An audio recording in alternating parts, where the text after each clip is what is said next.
Assalamualaikum warahmatullahi wabarakatuh. Perkenalkan, nama saya Rika Priliawati dari kelas 11D. Di sini saya akan mempresentasikan APBN dan APBD DKI Jakarta dari Mapel Ekonomi yang dibimbing oleh Ibu Lina Dwi Apriani. Di sini saya akan menjelaskan tentang pengertian APBN. Pengertian APBN ialah dalam Undang-Undang Republik Indonesia Nomor 14 Tahun 2012 tentang Anggaran Pendapatan dan Belanja Negara Tahun Anggaran 2014 dikatakan bahwa anggaran pendapatan dan belanja negara yang disingkat APBN adalah rencana keuangan tahunan pemerintahan negara yang disetujui oleh Dewan Perwakilan Rakyat. Anggaran pendapatan dan belanja negara atau APBN adalah suatu daftar yang membuat rincian pendapatan dan pengeluaran negara untuk waktu tertentunya. Biasanya dalam satu tahunnya itu pada masa Orde Baru, APBN berlaku dari tanggal 1 April sampai dengan tanggal 31 Maret tahun berikutnya. Saat ini APBN dihitung sejak tanggal 1 Januari sampai dengan 31 Desember. Pendapatan asli daerah DKI Jakarta itu 51,89 triliun pada APBD tahun 2021. Dalam anggaran pendapatan dan belanja daerah atau APDB tercatat pendapatan asli daerah atau PAD pemerintahan daerah atau Pemda DKI Jakarta sebesar 51,89 triliun pada tahun 2021. Jumlah tersebut lebih rendah 9,85% dari APBD 2020 yang sebesar 57,56 triliun.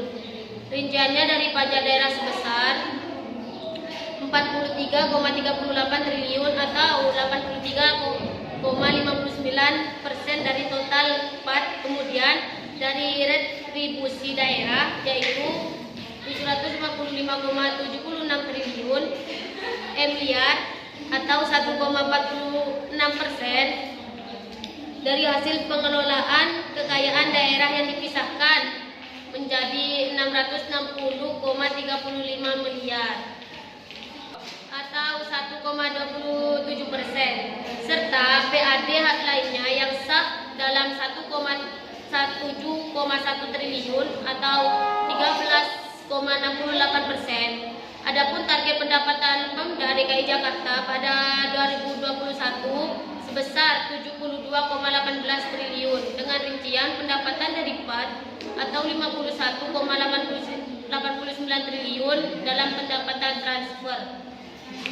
Dari pemerintahan pusat 16,87 triliun serta dari pendapatan daerah lainnya yang sah 3,42 triliun, sedangkan target belanja provinsi yang dipimpin oleh Gubernur Anies Baswedan tersebut sebesar 72,97 triliun pada tahun 2021. Artinya terjadi defisit sebesar 779,5 miliar. Sementara penerimaan pembiayaan daerah tahun ini sebesar 12,1 triliun. Rinciannya dari sisa lebih perhitungan anggaran tahun sebelumnya yaitu 2,2 triliun dari penerimaan pinjaman daerah. Pinjaman daerah yaitu sebesar 9,98 triliun. Sedangkan total APDB-nya Pemda DKI Jakarta pada tahun 2021 sebesar 84,2 triliun.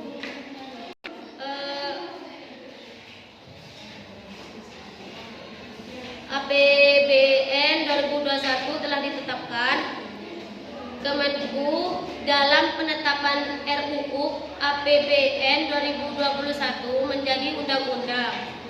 Menteri Keuangan atau Menku Sri Mulyani Indrawati hadir untuk menyampaikan pidato pendapat akhir pemerintah terhadap rancangan undang-undang tentang anggaran pendapatan dan belanja negara tahun anggaran 2021 atau RUU APBN 2021. Pada rapat paripurna DPR yang ke-6 masa persidangan 1 tahun sidang 2020 sampai 2021 untuk pembicaraan tingkat 2, pengambilan keputusan terhadap RUU APBN 2021 pada Selasa 2021.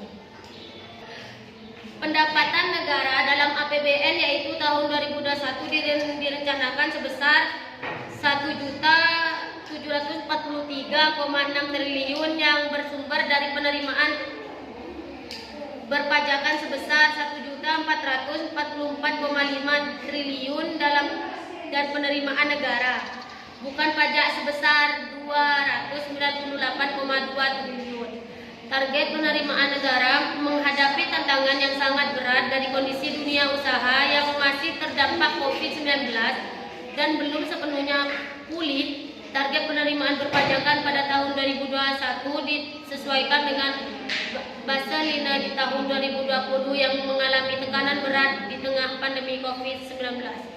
Namun, tetap dengan upaya maksimal untuk menjaga basis penerimaan negara yaitu ungkap Menku menambahkan untuk belanja negara dalam APBN tahun 2021 direncanakan sebesar 2.750,0 triliun yang dialokasikan melalui belanja pemerintahan pusat sebesar 1.954,5 triliun serta transfer ke daerah dan dana desa sebesar 795,5 triliun. Tingkat belanja negara tersebut menunjukkan masih besarnya kebutuhan untuk tetap menjaga penguatan penanganan bidang kesehatan dan juga untuk menjaga serta memperkuat pemulihan sosial dan ekonomi. Dengan didukung peningkatan efektivitas dan reformasi berbagai program belanja negara. Fokus belanja nasional tidak hanya untuk menghadapi tantangan saat ini yang berhubungan dengan COVID-19, namun juga untuk membangun fondasi Indonesia secara lebih kuat di bidang sumber daya manusia, diperbaikan produktivitas serta inovasi dan daya saing, serta pembangunan infrastruktur untuk menuju Indonesia maju. Saat ini arah pemulihan ekonomi sudah mulai berjalan secara bertahap sejak perekonomian mengalami tekanan berat pada kuartal kedua yang menyebabkan kontraksi ekonomi hingga 55,3%. Momentum perbaikan ekonomi ini akan terus dijaga dan diakselerasi melalui berbagai koordinasi kebijakan pemulihan ekonomi nasional yang tertuang dalam Perpres nomor 72 tahun 2020. Dengan upaya pemulihan ekonomi yang terus dijaga semakin membaik menuju akhir tahun 2020, maka proyeksi pertumbuhan ekonomi di tahun 2021 diperkirakan pada kisaran 5%, didukung oleh pemulihan konsumsi secara bertahap dan mulai pulihnya aktivitas ekonomi dalam bidang non formal. Ia menekankan catatan dan masukan pandangan fraksi-fraksi DPR dalam penetapan APBN tahun 2021 akan menjadi perhatian pemerintahan dalam menjalankan pengelolaan fiskal di tahun 2021, baik dari sisi pendapatan negara, belanja yang semakin efektif, pengendalian defisit, serta pengelolaan pembiayaan anggaran yang produktif. Kebijakan fiskal di depan akan terus dijaga secara kredibel dan akuntabel, atau antara memberikan dukungan pemulihan ekonomi dan pertumbuhan yang berkelanjutan dengan kebutuhan untuk konsolidasi fiskal secara bertahap dan struktur, sehingga semuanya menjadi instrumen fiskal yang kredibel dan akuntabel. Kesimpulan dari Kementerian Keuangan yaitu Republik Indonesia APBN 2021 semakin meningkat karena adanya COVID-19 dan tenaga kerja berkurang serta kebutuhan pokok semakin meningkat.